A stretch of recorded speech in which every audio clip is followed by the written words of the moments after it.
Welcome into Paul Catalina's Top 5, brought to you by Ticket Club. Today, sleepers in the NCAA tournament. Number 5, the Drake Bulldogs. By the way, this is an aside. Before I get into Ben McCollum and his team that's excellent defensively and very efficient in their scoring and all those things, when you try to find a gif of Drake basketball, Drake Bulldogs, you don't really get this. You get, I'm going to call him former rapper Drake, because I think after what's happened with Kendrick Lamar, can we call him that now? Celebrity Drake, either shooting a basketball, sitting outside of a basketball. Drake holding a bulldog.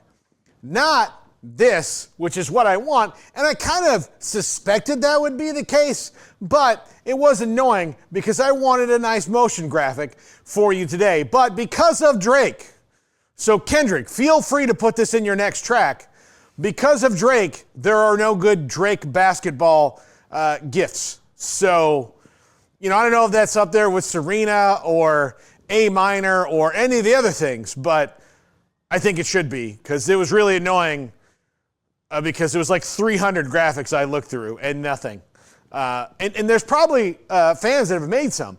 Just, you can't find them because of that guy. So anyway, let's talk about Ben McCollum and his team. Now look, he's only been at Drake a year.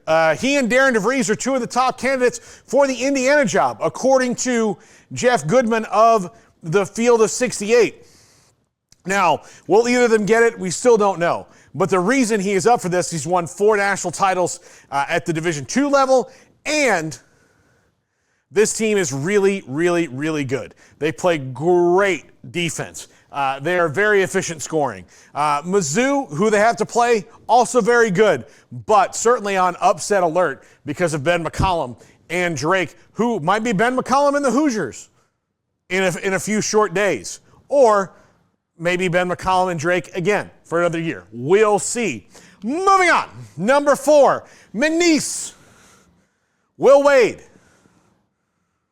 who was run out of LSU because they were forced to fire him. Believe me, they didn't want to. And believe me, they knew what he was doing during all that time, and they were fine with it, which is one of the reasons now why so many schools have embraced the new NIL culture, because they were doing it anyway, and now they don't have to pretend like this is what happened. But Will Wade, look, he sounded like a real jackass on those phone calls. We know that. And we know that everything he did at LSU has now led him to here at McNeese.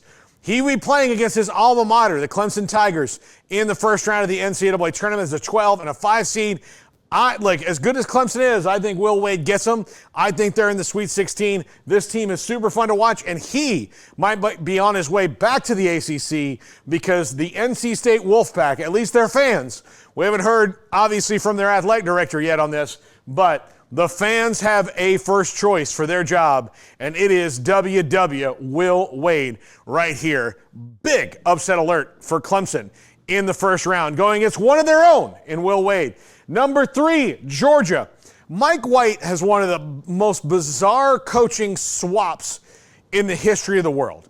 He was the coach at Florida. They were meh. They were fine. And it didn't look like he was going anywhere. He then jumps to Georgia, which is obviously one of Florida's biggest rivals. And that's worked out. This is a really good team look, they've got to play Gonzaga. That's one of the tougher 8-9 matchups that you're going to see. But if Georgia gets going, they've shown this year they can get hot and they can beat just about anybody in the SEC on the right day. So you don't want to mess with the Georgia Bulldogs this year and Mike White, although Gonzaga, as Evan Miyakawa told us on today's show, a statistical darling. Not their typical, 1 or 2 seed Gonzaga, but still coached by Mark Few, one of the best in the game. But still, the Georgia Bulldogs, watch out. They might get you.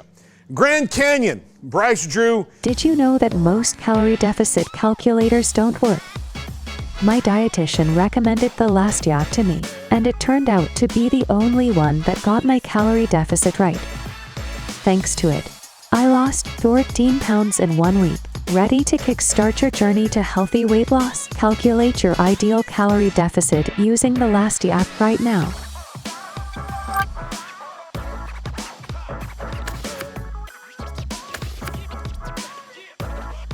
3 years in a row getting Grand Canyon into the NCAA tournament.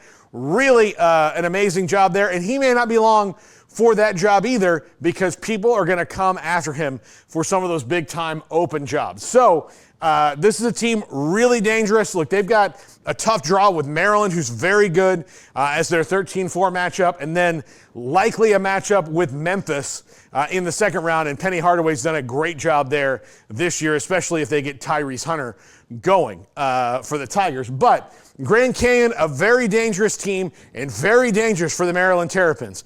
Do not sleep on Bryce Drew and Grand Canyon. And number 1, Yale. Oh, but a decade ago, I was in Providence, Rhode Island, and a very large man with a white beard and a red sweater who looked like Captain Freaking Kangaroo asked Torian Prince, "How does Yale out-rebound Baylor?" And it ended in Torian Prince's very sarcastic and lovely response to this jackass who told him what a rebound was.